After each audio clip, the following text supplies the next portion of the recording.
নমস্কাৰ জনাইছোঁ মোৰ অন্য এটা ভিডিঅ'লৈ। আজিৰ এই ঘৰটোৰ বিষয়ে আমি আলোচনা কৰিম। এই ঘৰটোৰ স্কুৱেৰ ফিট আছে 1140 স্কুৱেৰ ফিট, আৰু এই 1140 স্কুৱেৰ ফিটত কিমানখিনি বয়বস্তু লাগিলে আৰু টকা কিমানখিনি খৰচা হ'ল এতিয়ালৈকে, তাৰে বিষয়ে আমি আলোচনা কৰিম। আৰু এতিয়া মোৰ চৌকাঠৰ কাম চলি আছে, কাঠমিস্ত্ৰী চৌকাঠ বনাই আছে।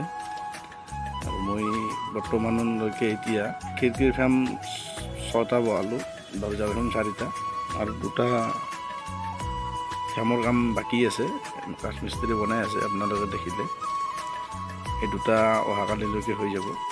আৰু এতিয়া হিচাপটো লৈ আহিছোঁ। প্ৰথমতে মই ভিঠিৰ ওপৰৰ পৰা চৌকাঠলৈকে কিমানখিনি ইটা খৰচা হ'ল মই ইটাটোৰ হিচাপ ৰাখিছোঁ আপোনালোকৰ মাজত। মোৰ ভিঠিৰ ওপৰৰ পৰা 2600 ইটা খৰচ হ'ল এতিয়ালৈকে, আৰু এই 2600 ইটাৰ দাম 25,000 টকা হৈছে। এক গাড়ী আমি 24,000 কৰি আনিছোঁ, 25,000 ইটাত 24,000 টকা লৈছে। আৰু যিহেতুকে আমাক ইটা বহুতখিনিয়ে লাগিব, গতিকে আমি ইটা অলপ বেছিকৈ আনি লৈছোঁ। ইয়াতে যিমানখিনি খৰচা হৈছে মই তাৰে হিচাপখিনি ৰাখিছোঁ আপোনালোকৰ আগত। আৰু চিমেণ্ট 15 পেকেট চিমেণ্ট ইয়াত ব্যৱহাৰ হৈছে লিণ্ডাৰলৈকে। ইয়াত 15 পেকেটত 6,750 টকা, আৰু বালি 3 চাম লাগিছে, ইয়াত 3,000 টকা ৰাখিছোঁ। আৰু শিল 3/4 আৰু হাফ ইঞ্চি মিলাই ইয়াত মই 2,000 টকা ৰাখিছোঁ।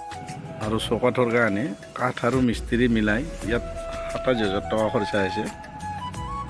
আৰু গজাল, গুণা, পেটেন, বাঁহ এইখিনি মিলাই মই 5,000 টকা ৰাখিছোঁ। ইয়াত মই টক্টাৰ হিচাপটো ৰখা নাই, টক্টা যিহেতুকে আমাৰ আগতে আনাই আছিলে, গতিকে আপোনালোকে টক্টা লাগিলে ইয়াত টক্টাৰ হিচাপটো যোগ কৰি ল'ব। আৰু এইখিনি টোটেল মিলাই 68,750 টকা হৈছে। আৰু মই এই ঘৰটোৰে ফাউণ্ডেশ্যনৰ পৰা ভিডিলৈকে মই খৰচ এটা আপোনালোকক হিচাপটো মই ৰাখিছিলোঁ ভিডিঅ'ৰ জৰিয়তে। ইয়াতে ভিঠিলৈকে খৰচা হৈছিলে 72,150 টকা, আৰু ভিঠিৰ হিচাপ আৰু চৌকাঠলৈকে গাঁথনি কৰা এইখিনি টোটেল যোগ কৰি দিলে 1,40,900 টকা হয়। আৰু এইখিনি ফাউণ্ডেশ্যনৰ পৰা চৌকাঠলৈকে গাঁথনি কৰালৈকে হিচাপটো হয়। আৰু আমি আপোনালোকক সুবিধাৰ কাৰণে পাৰ্টকৈ হিচাপটো দিয়াৰ কাৰণে চেষ্টা কৰোঁ। আৰু আমাৰ চেনেলটো যদি ভাল পায় চেনেলটো লাইক এটা কৰিব, চেনেলটো ছাবস্ক্ৰাইব কৰিব যিসকলে নতুনকৈ চাই আছে।